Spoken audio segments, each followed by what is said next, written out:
السلام علیکم ویورز، ہمارے چینل پر خوش آمدید۔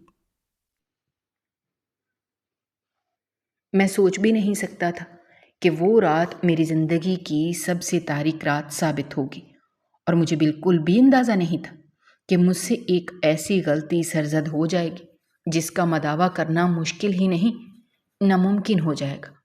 میں معمول کی طرح صحن میں آم کے درخت کے نیچے لیٹا ہوا تھا اور اپنی آنے والی زندگی کے بارے میں سوچ رہا تھا۔ ابا کی طبیعت ان دنوں بہت زیادہ خراب رہنے لگی تھی، اور ابا مجھے پہلے سے ہی اپنی جگہ پر بٹھانے کے بارے میں سوچ رہے تھے۔ ان کا ماننا یہ تھا کہ ان کی زندگی کا کوئی پتہ نہیں ہے، اگر کل کو ان کا انتقال ہو جاتا ہے تو انہیں ڈر ہے کہ کہیں ایسا نہ ہو کہ میرے بڑے بھائی ان کی جگہ بیٹھنے کے لیے تیار ہو جائیں۔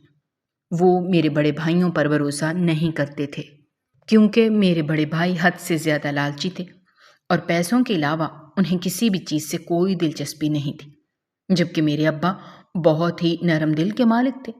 ابا نہ صرف غریبوں کے ساتھ ہمدردی بھی کرتے تھے بلکہ ان کی مدد بھی کیا کرتے تھے۔ مجھ میں یہ خوبی ابا کی وجہ سے ہی آئی تھی۔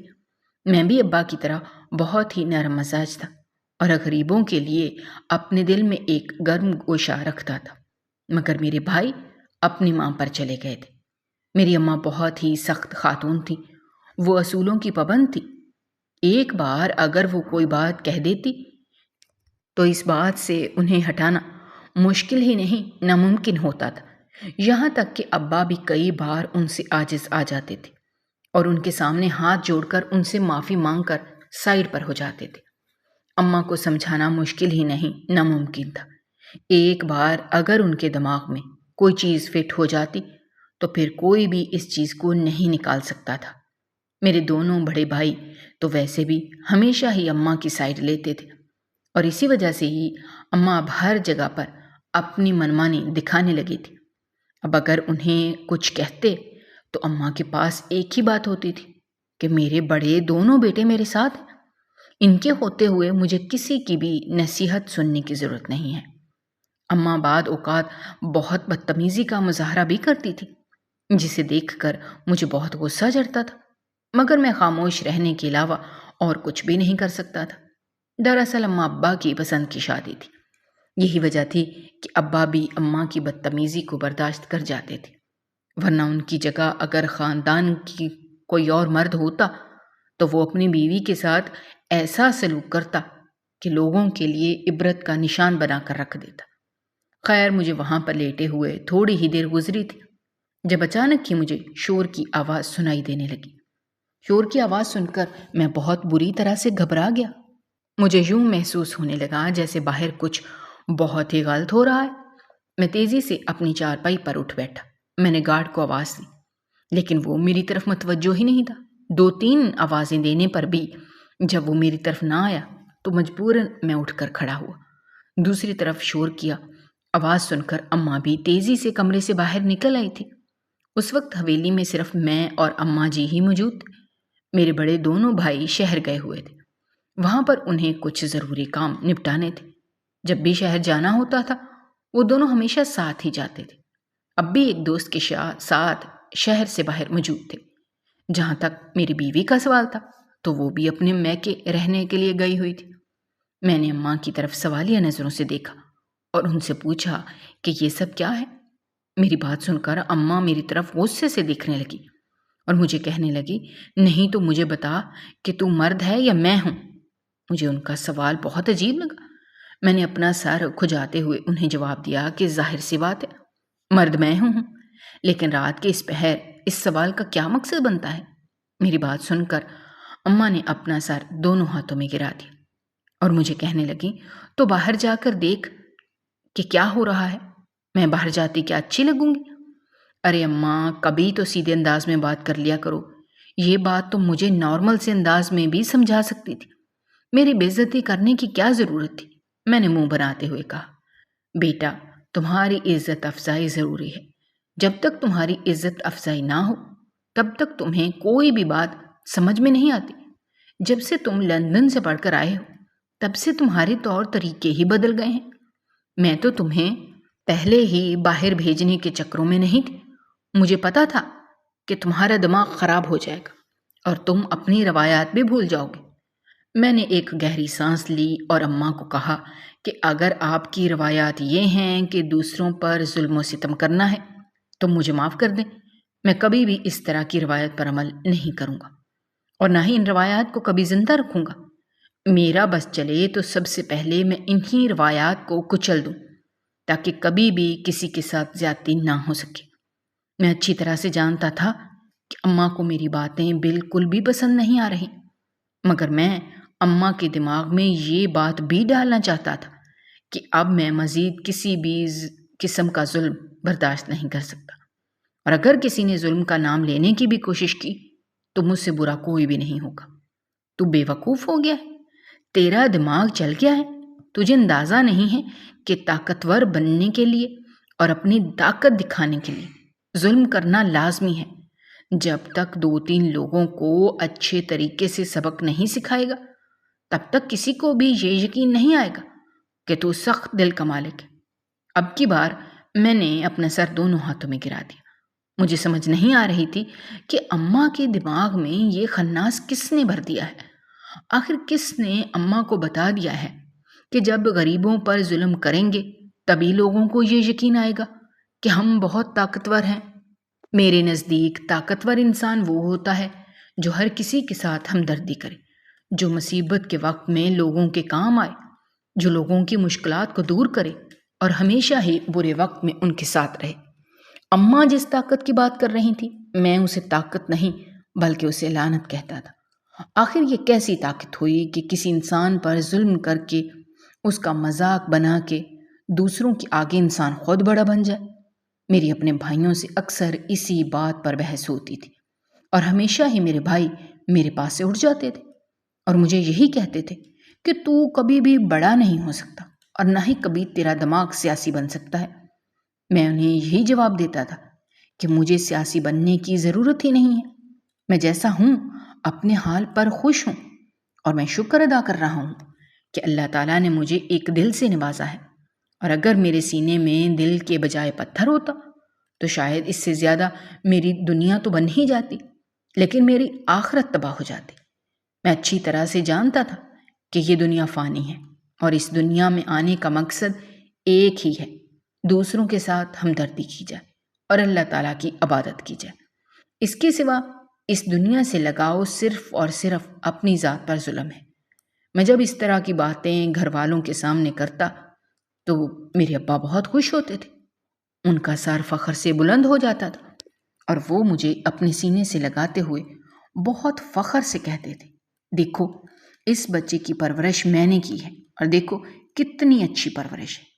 ان کی باتیں سن کر باقی بھائی اور اماں برے برے منہ بناتے تھے، ان کا بس نہیں چلتا تھا کہ وہ میرے دماغ میں سے کسی طرح یہ چیزیں نکال دیں، جبکہ دوسری طرف میری یہ خواہش تھی کہ میں اپنی اماں کا نظریہ تبدیل کر دوں، جو کہ مجھے مشکل ہی نظر آ رہا تھا۔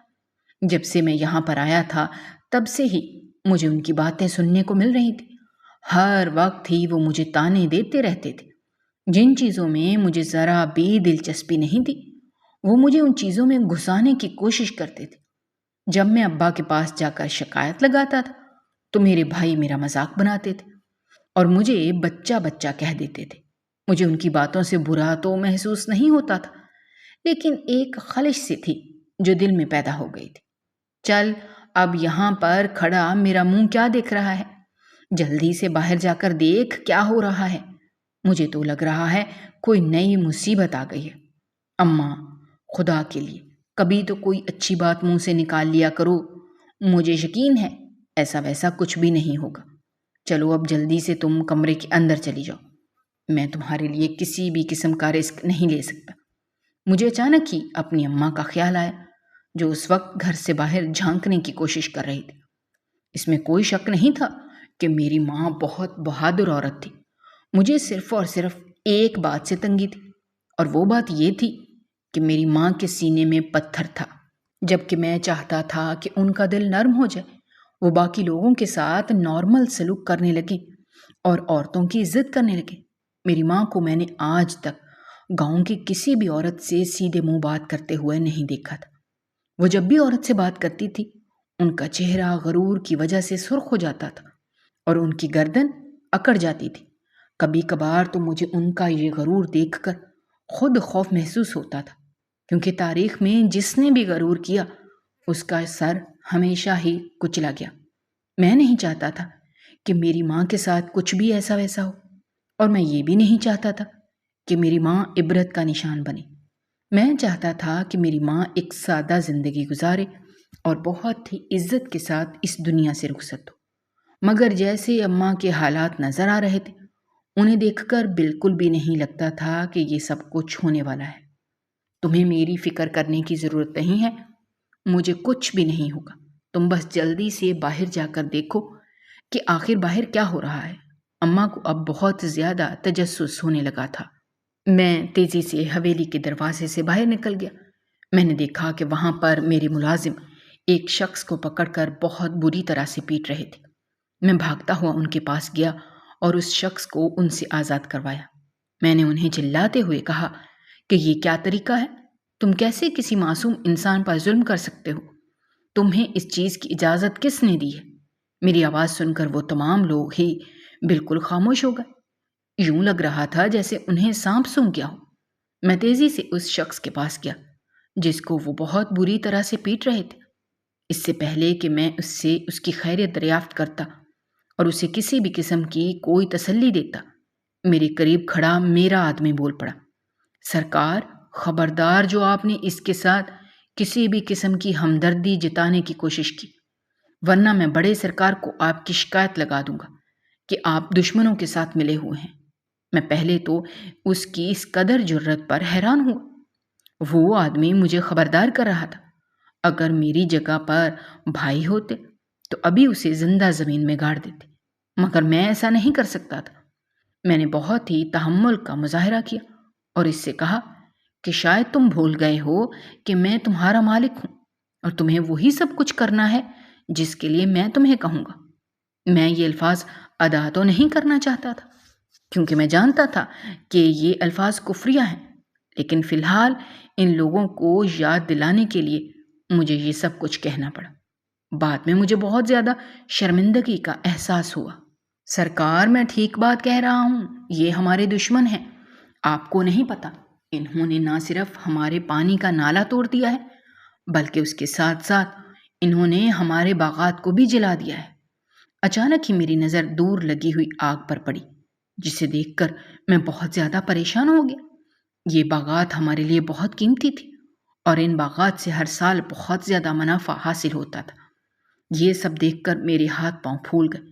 میں نے ان لڑکوں کو کہا کہ تم لوگ اسے جلدی سے قید خانے میں ڈالو، میں وہاں پر جا کر دیکھتا ہوں کہ کیا حالات ہیں۔ میری بات سن کر اس آدمی کے چہرے پر مسکراہٹ پھیل گئی۔ وہ آدمی مجھے کہنے لگا، دیکھیے سرکار، میں نے آپ کو پہلے ہی کہا تھا کہ ہماری بات مان لیں۔ میں نے انتہائی غصے سے اس کے چہرے کی طرف دیکھا۔ اگر مجھ میں ذرا بھی صبر نہ ہوتا تو میں اب تک اس کا منہ بہت بری طرح سے توڑ چکا ہوں۔ یہ آدمی اب کچھ زیادہ ہی فری ہو رہا تھا۔ اس سے پہلے کہ میں گاڑی میں جا کر بیٹھتا، میری ماں تیزی سے وہاں پر آ گئی۔ اپنی ماں کو دیکھ کر میں پریشان ہو گیا۔ میں انہیں کمرے کے اندر جانے کے لیے کہہ رہا تھا، لیکن وہ مجھ سے ایک ہی ضد کیے ہوئے تھے، جب تک مجھے بتاؤ گے نہیں تب تک میں یہاں سے نہیں جاؤں گی۔ میں ان کی باتیں سن کر بہت بری طرح سے جھنجلا گیا۔ میں نے انہیں کہا کہ خدا کے لیے تھوڑا سا خوف کر لیں، پہلے ہی ایک بہت بڑی مصیبت آ گئی ہے۔ پہلے اس مصیبت سے مجھے نپٹنے کے بعد میں آ کر آپ کو ساری تفصیل کے بارے میں بتا دوں گا۔ نہیں، تم جب تک مجھے بتاؤ گے نہیں تب تک میں تمہیں یہاں سے جانے نہیں دوں گی۔ یہ اس حویلی کا اصول ہے۔ اس حویلی سے کوئی بھی شخص اس وقت تک باہر نہیں جا سکتا جب تک وہ مجھے اس کام کے بارے میں نہیں بتا دیتا جو کام کرنے کے لیے وہ جا رہا ہے۔ اماں، یہ اصول صرف اور صرف ملازموں کے لیے ہے، جبکہ میں آپ کا بیٹا ہوں۔ کم از کم مجھ پر تو اس طرح کے اصول لاگو نہ کریں۔ میں اس وقت بہت ہی پریشانی میں ہوں۔ ابھی مجھے پوری بات کے بارے میں معلوم نہیں ہے۔ میں آپ کو آدھی بات بتا کر پریشان نہیں کرنا چاہتا۔ مہربانی کریں، مجھے جانے دیں۔ پہلے ہی بہت زیادہ دیر ہو گئی ہے۔ اگر آپ یوں ہی میرا راستہ روک کر کھڑی ہو جائیں گی تو ہو سکتا ہے ہمیں ایک بہت بڑے نقصان کا سامنا کرنا پڑے۔ اماں تیزی سے پیچھے ہٹ گئی اور میری طرف شکایتی نظروں سے دیکھتے ہوئے کہنے لگی، میں سمجھتی تھی کہ میں بہت زیادہ ضدی ہوں، لیکن تمہیں دیکھ کر مجھے اندازہ ہو رہا ہے کہ تم مجھ سے بھی زیادہ ضدی ہو۔ چلو، آج میں پہلی بار اپنی ضد سے پیچھے ہٹ رہی ہوں۔ آج میں پہلی بار اپنے بیٹے کو ترجیح دے رہی ہوں۔ جاؤ، جلدی سے جا کر پتہ لگا لو۔ تمہارے پاس صرف اور صرف 1 گھنٹے کا وقت ہے۔ اگر 1 گھنٹے کے اندر اندر تم واپس نہیں آئے اور مجھے ساری صورتحال کے بارے میں نہیں بتایا تو میں قسم کھاتی ہوں میں تمہارے پیچھے وہاں پر چلی آؤں گی۔ یہ کہہ کر اماں خاموشی سے کمرے کے اندر چلی گئی۔ میں تعصب سے ان کی پیٹھ کو دیکھنے لگا اور اس وقت مجھے اپنے ابا کے لیے بھی بہت زیادہ افسوس ہو رہا تھا۔ پتہ نہیں انہوں نے اپنی ساری زندگی اس ضدی عورت کے ساتھ کیسے گزاری تھی۔ میں اکثر ان سے اس بات کے بارے میں بات کرتا تھا تو وہ میری بات سن کر کھلکھلا کر ہنس دیتے تھے اور مجھے کہتے تھے، بیٹا، یہ سارا محبت کا کھیل ہے۔ جب تمہیں کسی سے محبت ہوگی تب میں تم سے پوچھوں گا۔ میں اپنی شادی کی بات کروں تو میری شادی محبت کی نہیں تھی، بلکہ میں نے اپنے ابا کی پسند کی شادی کی تھی۔ وہ میرے ابا کے دوست کی بیٹی تھی۔ میں نے اپنے دل میں اس کے لیے کبھی بھی محبت محسوس نہیں کی تھی، مگر میرے دل میں اس کے لیے بہت زیادہ عزت تھی۔ میں نہ صرف اس کی بہت عزت کرتا تھا بلکہ ساتھ ساتھ اس کی تمام ضروریات کو بھی پورا کرتا تھا اور اس کے حقوق پر پورے کرنے کی بھی ہر ممکن کوشش کرتا تھا۔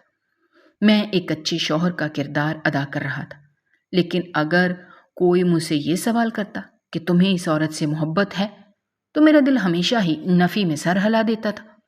مجھے اس عورت سے محبت نہیں ہو پائی تھی اور مجھے حیرانگی ہوتی تھی کہ آخر ایسا کیوں ہے، حالانکہ وہ میری بیوی بھی تھی اور اس کے ساتھ ساتھ ہمیں کافی ٹائم اکٹھے رہتے ہوئے بھی ہو گیا تھا، مگر پھر بھی وہ میرے دل میں اپنی محبت کا دیا روشن نہیں کر پائی تھی۔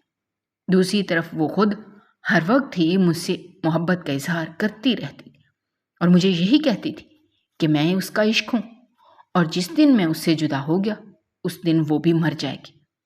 اس کی باتیں سن کر بعض اوقات میں بہت پریشان ہو جاتا تھا اور بعض اوقات بیزار بھی ہو جاتا تھا، کیونکہ مجھے عشق کی باتوں پر بالکل بھی یقین نہیں تھا۔ میں جب ابا سے اس بات کا اظہار کرتا تھا تو ابا بالکل خاموش ہو جاتے تھے۔ انہوں نے کبھی بھی مجھے کوئی جواب نہیں دیا تھا۔ وہ مجھے یہی کہتے تھے کہ نہ جانے کیوں مجھے لگتا ہے کہ میں نے تمہارے ساتھ بہت بڑی زیادتی کر دی ہے، اور وہ مجھے بہت زیادہ افسردہ بھی ہو جاتے تھے۔ ابا کی باتیں سن کر مجھے بہت پریشانی ہونے لگتی تھی کہ کہیں ایسا نہ ہو کہ ابا یہی بات سوچتے رہیں اور ان کی طبیعت زیادہ خراب ہو جائے۔ میں ابا کو تسلی دیتا تھا اور کہتا تھا کہ آپ نے میرے ساتھ کسی بھی قسم کی زیادتی نہیں کی، بلکہ میں بہت زیادہ خوش ہوں۔ جہاں تک محبت کا سوال ہے تو میں نہیں سوچتا کہ زندگی گزارنے کے لیے محبت کا ہونا ضروری ہے۔ اگر دو انسان ایک دوسرے کی عزت کرتے ہیں اور ایک دوسرے کا مان رکھتے ہیں، ایک دوسرے کے دکھ سکھ میں شریک ہوتے ہیں، تو زندگی گزارنے کے لیے یہ ساری چیزیں کافی ہیں۔ میں سوچتا ہوں کہ اس زندگی کا کوئی فائدہ نہیں جس زندگی میں صرف محبت ہو اور عزت نام کی کوئی چیز ہی نہ ہو۔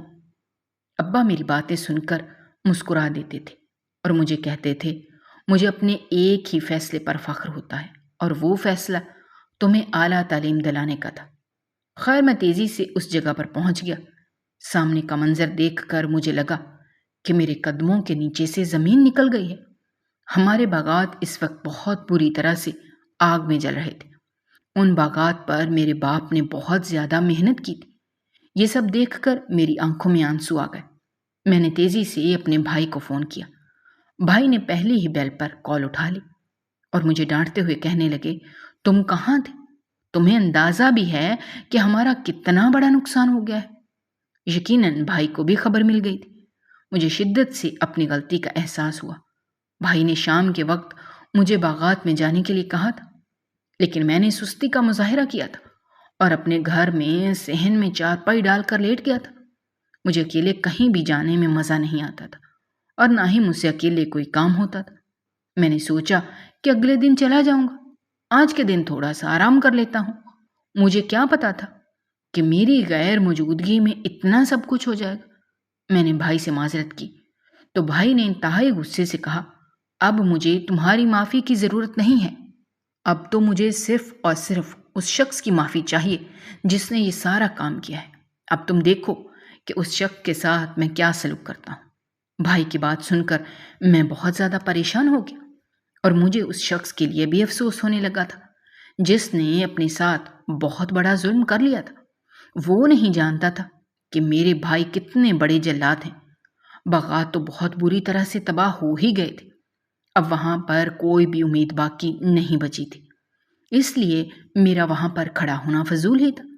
میں خاموشی سے اپنے گھر لوٹ آیا۔ جب میں 20 منٹ کے بعد گھر کے اندر داخل ہوا تو امی دونوں بازو لپیٹے میرے سامنے آ کر کھڑی ہو گئی اور مجھے کہنے لگی، کیا اب بھی تم غریبوں کا ساتھ دو گے؟ امی کی بات سن کر میں نے ان کے چہرے کی طرف دیکھا جہاں پر اس وقت صرف اور صرف سختی پھیلی ہوئی تھی۔ یقیناً انہوں نے بھائی کو کال کر کے پوچھ لیا تھا۔ میں نے ایک گہری سانس لی اور انہیں کہا کہ اس سب میں غریبوں کا کیا تعلق ہے؟ اماں کہنے لگی کہ وہ باغ جس شخص نے جلایا ہے وہ ایک غریب انسان ہی تھا، نہ جانے اس کی ہمارے ساتھ ایسی کون سی دشمنی تھی کہ اس نے اتنا بڑا ظلم کر دیا۔ اماں نے اپنا سر دونوں ہاتھوں میں گرا دیا۔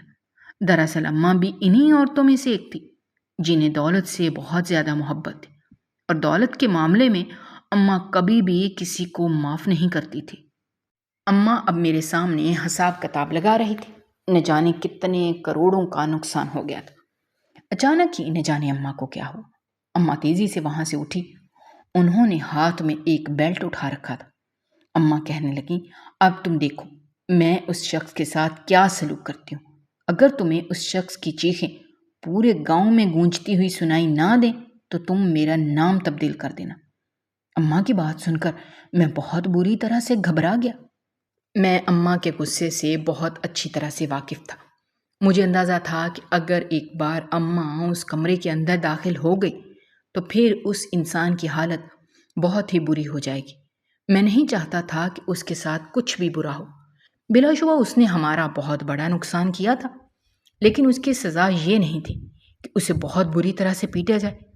اس کی سزا یہی تھی کہ جو اس نے ہمارا نقصان کیا ہے وہ نقصان بھر دے۔ میں نے اماں کا بازو پکڑا اور انہیں کمرے میں لے جانے کی کوشش کرنے لگا۔ اماں مسلسل مجھ سے خود کو چھڑوانے کی کوشش کر رہی تھی، جانے ان میں اتنی جان کہاں سے آ گئی تھی۔ بڑی مشکلوں سے میں انہیں کمرے کے اندر لے کر گیا اور کمرے کا دروازہ باہر سے لاک کر دیا۔ میں نے نوکرانیوں کو بھی کہہ دیا کہ خبردار اگر کسی نے بھی یہ دروازہ کھولنے کی کوشش کی میں اسی وقت اسے اس حویلی سے باہر نکال دوں گا۔ میں نے ادھر جانے سے تمام لوگوں کو منع کر دیا۔ اماں اندر سے دھمکیاں دے رہی تھی کہ اگر تم لوگوں نے دروازہ نہیں کھولا تو میں اگلے ہی دن تم سب لوگوں کو فارغ کروا دوں گی۔ میں نے نوکرانیوں کو تسلی دی اور کہا کہ میرے ہوتے ہوئے ایسا نہیں ہو سکتا۔ پھر اس کے بعد میں اس شخص کے پاس چلا گیا جس شخص نے مجھے اس حادثے کے بارے میں بتایا تھا۔ میں نے اس سے پوچھا تو اس نے اپنا سر جھکا لیا اور نہایت ہی عاجزی سے کہنے لگا، سرکار اس کی بڑے صاحب سے بہت ہی پرانی دشمنی ہے اور وہ شروع سے ہی چاہتا تھا کہ ہماری فصلیں تباہ ہو جائیں۔ میں نے اسے آگ لگاتے ہوئے دیکھ لیا، اس لیے پکڑ کر آپ کے پاس لے آیا۔ میں نے اس سے پوچھا کہ تمہارے ساتھ اس کے علاوہ اور کون موجود تھا؟ میری بات سن کر اس نے تیزی سے نفی میں سر ہلایا اور کہنے لگا، میں اکیلا ہی موجود تھا۔ یہ بھی تو ہو سکتا ہے کہ تم اس شخص پر الزام لگا رہے ہو۔ اس کے چہرے پر یکدم ہی ایک سایہ سا لہرایا، پھر اس کا چہرہ سرخ ہو گیا اور وہ کہنے لگا، سرکار آپ میرے ساتھ اس طرح کا سلوک ایسے کر سکتے ہیں؟ میں آپ کا بہت ہی پرانا وفادار بندہ ہوں، میں آپ کے ساتھ کیسے غداری کر سکتا ہوں؟ غداری تو اس شخص نے کی ہے جس کو ہم نے آپ کی فصلوں پر کام کرنے کی اجازت دی، لیکن اس کے باوجود یہ ہمیں ڈسنے سے باز نہیں آیا۔ میں نے اسے کہا کہ تم فی الحال یہ ساری باتیں چھوڑو اور خبردار اگر گاؤں کے کسی بھی شخص کو اس بارے میں معلوم ہو مجھ سے برا کوئی بھی نہیں ہوگا۔ میری بات سن کر اس کے چہرے پر ایک پراسرار مسکراہٹ پھیل گئی اور مجھے کہنے لگا، گاؤں میں تو کب سے خبر پھیل چکی ہے۔ میرا بس نہیں چل رہا تھا کہ اپنے سامنے کھڑے اس شخص کے ٹکڑے ٹکڑے کر دوں۔ یہ شخص کافی عرصے سے میرے باپ کے ساتھ تھا، لیکن پتہ نہیں کیوں مجھے یہ شخص ٹھیک نہیں لگتا تھا۔ مجھے لگتا تھا جیسے یہ آستین کا سانپ ہے۔ اس بارے میں میں نے اکثر ہی اپنے باپ سے بات کرنے کی کوشش کی، لیکن میرا باپ ہمیشہ ہی میری بات سے انکار کر دیتا تھا اور مجھے کہتا تھا کہ تم اس معاملے میں ٹھیک نہیں ہو سکتے۔ اسے وہاں سے بھیجنے کے بعد میں بھی اپنے بھائیوں سے ملنے کے لیے نکل گیا۔ وہ مجھے راستے میں ہی مل گئے تھے۔ وہ دونوں بہت ہی غصے میں تھے۔ ابا بھی وہیں پر پہنچ گئے۔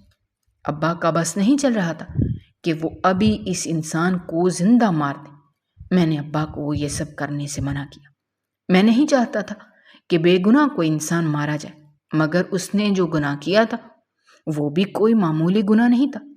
میں اپنے گھر کے مردوں کو سمجھانے کی کوشش کر رہا تھا، مگر وہ کچھ بھی سمجھنے کے لیے تیار ہی نہیں تھے۔ کافی دیر ہم اسی پر بیٹھے بحث کرتے رہے۔ اچانک ہی ابا نے مجھے کہا، مجھے اس شخص کے پاس لے کر جاؤ، مجھے اس شخص سے جا کر بات کرنی ہے۔ میں خاموشی سے اٹھا اور ابا کا ہاتھ پکڑ کر اس کمرے میں لے کر چلا گیا جس کمرے میں اس انسان کو رکھا ہوا تھا۔ وہ انسان بہت ہی کمزور تھا۔ اس کی حالت دیکھ کر یوں لگ رہا تھا جیسے اس کے پاس بہت کم وقت باقی رہ گیا ہو۔ ابا کو دیکھ کر وہ ہنسنے لگا اور کہنے لگا، تو کیا مجھے مارنے کے لیے آئے ہیں؟ چلے مار لیں، ویسے بھی میرے پاس بہت کم دن باقی رہ گئے ہیں۔ میں یہی چاہ رہا تھا کہ مرنے سے پہلے کوئی ایسا کام کر جاؤں جو آپ کو ساری زندگی تک یاد رہے۔ اور پھر اس نے بتایا کہ وہ ایک مہلک بیماری میں پہلے سے مبتلا ہے اور بہت جلد وہ مر جائے گا۔ اسی وجہ سے اسے موت سے خوف محسوس نہیں ہو رہا۔ حیرانگی سے اس شخص کی بہادری کو میں دیکھ رہا تھا۔ میں نے آج سے پہلے کسی بھی انسان کو اتنا نہ ڈر نہیں دیکھا تھا۔ میرے ابا کے سامنے تو ویسے بھی کسی انسان کی زبان ہی نہیں چلتی تھی۔ ابا پرسکون انداز میں اس کے سامنے بیٹھ گئے اور اسے کہنے لگے، تمہیں ایسا کیوں لگتا ہے کہ میں تمہیں مارنے کے لیے آیا ہوں؟ بلکہ میں تو تمہیں ایک ایسی سزا دینے کے لیے آیا ہوں جسے سن کر تمہارا وجود ساری زندگی یہاں تک کہ موت کے بعد بھی تڑپتا رہے گا۔ ابا کی بات سن کر میں نے بے ساختہ ان کے چہرے کی طرف دیکھا، لیکن ان کے چہرے کے تاثرات بہت زیادہ سخت تھے۔ نرمی کا کہیں بھی نام و نشان تک نہیں تھا۔ میں اندازہ نہیں لگا پا رہا تھا کہ اس وقت میرے باپ کے ذہن میں کیا چل رہا ہے۔ میں نے آج سے پہلے اپنے باپ کو کبھی بھی چال چلتے ہوئے نہیں دیکھا تھا۔ آپ جو مرضی کر لیں، لیکن آپ میرا کچھ بھی نہیں بگاڑ سکتے۔ اس انسان نے دوبارہ بہادری کا مظاہرہ کیا، مگر وہ نہیں جانتا تھا کہ اس کے سامنے موجود شخص بھی کوئی معمولی شخص نہیں ہے اور نہ ہی اس نے کچی گولیاں کھیلی ہوئی ہیں۔ اچانک ہی ابا نے اسے کہا، مجھے پتہ چلا ہے تمہاری 3 بیٹیاں ہیں اور تم اپنی سب سے چھوٹی بیٹی سے بہت محبت کرتے ہو۔ اس سے پہلے کہ ابا مزید کچھ کہتے وہ چلا اٹھا اور ابا کو کہنے لگا، خبردار جو تم نے میری بیٹی کا نام لیا، ورنہ میں تمہیں جان سے مار دوں گا۔ وہ آدمی یکدم ہی تڑپنے لگا تھا۔ ابا کی بات سن کر میں بھی پریشان ہو گیا اور ابا کے چہرے کے تاثرات کو سمجھنے کی کوشش کرنے لگا، جہاں پر اس وقت صرف اور صرف غصہ تھا۔ ابا نے کہا، میں تمہیں جان سے نہیں ماروں گا، نہ ہی میں تمہیں کسی بھی قسم کی سزا دوں گا۔ میں صرف اور صرف تمہاری بیٹی کو ونی کروں گا۔ تم تو بہت اچھی طرح سے جانتے ہو، ہمارے گاؤں میں تو ویسے بھی یہ رواج ہے، اگر جان سے نہیں مار سکتے تو جان سے عزیز چیز لے لی جاتی ہے، اور میں بھی تمہاری جان سے عزیز چیز تم سے بہت جلد چھیننے والا ہوں۔ کل ہی جرگہ بلایا جائے گا اور فیصلہ ہو جائے گا۔ یہ کہہ کر ابا کمرے سے باہر نکل گئے۔ میں اس انسان کی طرف متوجہ ہو گیا جس کے چہرے پر مسکراہٹ پھیلی ہوئی تھی۔ وہ مجھے دیکھ کر مسکرانے لگا اور کہنے لگا کہ تمہارے باپ کو لگتا ہے اس نے ایک بہت بڑی چال چلی ہے، لیکن وہ نہیں جانتا کہ اس بار بھی چال میں ہی چل رہا ہوں۔ وہ تو صرف اور صرف اس میں بہت بری طرح سے پھنسنے والا ہے۔ میں نے اس شخص کا گریبان پکڑ لیا، مگر میں اسے نقصان نہیں پہنچا سکا۔ میں نے اسے وہیں پر چھوڑا اور تیزی سے کمرے سے باہر نکل گیا۔ اگلے دن جو خبر مجھے سننے کو ملی وہ سن کر مجھے لگا کہ میرے قدموں کے نیچے سے زمین نکل گئی ہو۔ ونی میں آئی ہوئی لڑکی کا نکاح ابا مجھ سے کروانا چاہتے تھے۔ میں نے تیزی سے نفی میں سر ہلایا اور ابا کو کہا کہ یہ ممکن نہیں ہو سکتا، مگر ابا میری کوئی بھی بات سننے کو تیار ہی نہیں تھے۔ میرے بڑے دونوں بھائی تو بہت خوبصورتی سے اس معاملے سے نکل گئے تھے، کیونکہ وہ اپنی بیویوں سے بہت محبت کرتے تھے اور ایک خوشگوار زندگی گزار رہے تھے۔ وہ ایک 14 سالہ لڑکی تھی اور میں نہیں چاہتا تھا کہ اس لڑکی پر کسی بھی قسم کا ظلم ہو۔ دوسری طرف شبنم مجھے تنگ کر رہی تھی۔ رو رو کر اس کا برا حال تھا۔ وہ صرف ایک ہی بات کہہ رہی تھی کہ تم اس لڑکی کے قریب بھی نہیں جاؤ گے۔ میں تمہیں قسم دیتی ہوں، اگر تم اس لڑکی کے قریب گئے تو میں اپنی جان لے لوں گی۔ میں اسے تسلیاں دے کر تھک چکا تھا کہ میں ایسا نہیں کروں گا، تم فکر مت کرو، مگر میں نہیں جاننا چاہتا تھا کہ کچھ ایسا ہونے والا ہے کہ جس کے بعد سب کچھ ہی تبدیل ہو جائے گا۔ میں جب اس لڑکی کے قریب گیا اور اس کا گھونگھٹ اٹھایا تو اسے دیکھ کر چند لمحوں کے لیے تو میرا سر ہی چکرا گیا۔ وہ کوئی اور نہیں بلکہ میری گمشدہ بہن تھی، اور اس کو تو میں لاکھوں میں پہچان سکتا تھا۔ تب مجھ پر یہ راز آشکار ہوا کہ میرا باپ چونکہ بیٹیوں کو پسند نہیں کرتا تھا، اسی وجہ سے اس نے میری بہن کو پھینکنے کا حکم دے دیا تھا۔ اس وقت میں ملک سے باہر ہوتا تھا۔ میں نے اپنے باپ سے جب بہن کے بارے میں پوچھا تو اس نے مجھے یہی کہا کہ وہ گم ہو گئی ہے۔ میں نہیں جانتا تھا کہ گاؤں کے ایک شخص نے اسے اپنے پاس رکھ لیا تھا۔ اس شخص نے ایک بار اپنے جاننے والوں کو ابا کے پاس بھیجا تھا، جس نے ابا کو کہا تھا کہ ان کی بیٹی میرے پاس ہے۔ جب ابا نے یہ بات سنی تو اس انسان کو بھی غائب کر دیا۔ اب وہ شخص چونکہ خود ایک بہت ہی خطرناک بیماری میں مبتلا تھا اور اس کی زندگی کا کوئی بھروسہ نہیں تھا، وہ چاہتا تھا کہ اس لڑکی کو محفوظ ہاتھوں میں سونپے اور اس کے پاس اس کے علاوہ اور کوئی چارہ نہیں تھا۔ اسی وجہ سے اس نے یہ سارا نقصان کیا تھا، کیونکہ وہ جانتا تھا کہ ہم ہمیشہ کی طرح ورنی کریں گے۔ جب ابا کو اس بارے میں پتہ چلا تو ابا کے کندھے شرمندگی سے جھک گئے۔ مجھے ابا سے اس چیز کی بالکل بھی امید نہیں تھی۔ میں کافی عرصے تک ابا سے ناراض رہا، لیکن دوسری طرف میں خوش بھی تھا کہ مجھے میری بہن مل گئی تھی۔ تقریباً 3 مہینے گزرنے کے بعد ابا نے میری بہن کے سر پر ہاتھ رکھا اور پھوٹ پھوٹ کر رو پڑے۔ انہوں نے میری بہن سے معافی مانگی۔ میری بہن نے بھی انہیں معاف کر دیا تھا۔ میں نے اپنی بہن کو اس کے گال پر موجود نشان کی وجہ سے پہچانا تھا۔ جب وہ پیدا ہوئی تھی تو یہ نشان اس وقت اس کے گال پر موجود تھا۔ ڈاکٹروں نے بتایا تھا کہ یہ ساری عمر نہیں جائے گا۔ دراصل میری بہن کے گم ہو جانے کے بعد میرے اندر ایک خلا پیدا ہو گیا تھا، جس کی وجہ سے میں کبھی بھی کسی سے محبت نہیں کر پایا تھا۔ جب میری بہن مجھے مل گئی تو وہ خلا بھی پر ہو گیا اور میرے شبنم کے ساتھ تعلقات بھی حد سے زیادہ خوشگوار ہو گئے تھے۔ میری اماں بھی اپنی بیٹی کو حاصل کر کے بہت خوش تھی۔ اب ان میں بھی بہت ساری تبدیلیاں رونما ہو گئی تھیں۔ اگر آپ کو ہماری کہانیاں پسند آ رہی ہیں تو ہمارے چینل کو سبسکرائب کیجیے، ویڈیوز پر کمنٹ کیجیے اور شیئر کیجیے۔ شکریہ۔